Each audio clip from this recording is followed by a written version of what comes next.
अस्सलाम वालेकुम दोस्तों। आज मैं सुनाने जा रही हूँ आपको एक बहुत प्यारी सी कहानी। एक प्यारी सी बच्ची थी जो कि अपने दोस्तों के साथ बाग में खेल रही थी। बाग में खेलते खेलते वो इतनी आगे चली गई कि वो अपने दोस्तों से जुदा हो गई। इसने जंगल में देखा, एक बड़ा सा घर था और उस घर में दाखिल हुई। जैसे ही दाखिल हुई उसने देखा कि घर बहुत पुराना और खौफज़दा सा था। वो साथ आगे बढ़ी और जब वो आगे बढ़ी तो एक बहुत बड़े पाँव से टकरा कर गिर गई।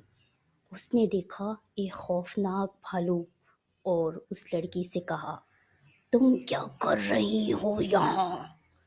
लड़की ने कहा, मैं अपने दोस्तों से जुदा हो गई हूँ और यहाँ आ गई हूँ, मुझे अपने घर जाने दो।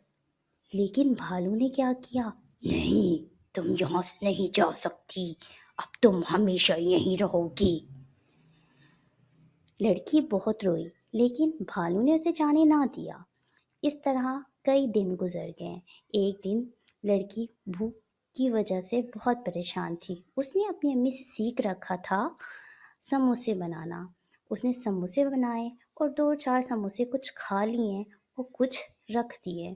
जैसे ही भालू आया उसने समोसे खाए और समोसे के खाने के बाद उसने लड़की से कहा, बड़े ही लजीज समोसे बनाती हो तुम, अब तुम रोज मेरे लिए समोसे बनाया करोगी। लड़की ने कहा, जी बेहतर, मैं आपके लिए रोज समोसे बना दिया करूंगी। एक दिन लड़की ने उस भालू से कहा कि आप ऐसा करें कि मेरे घर वालों को कुछ समोसे दे आए।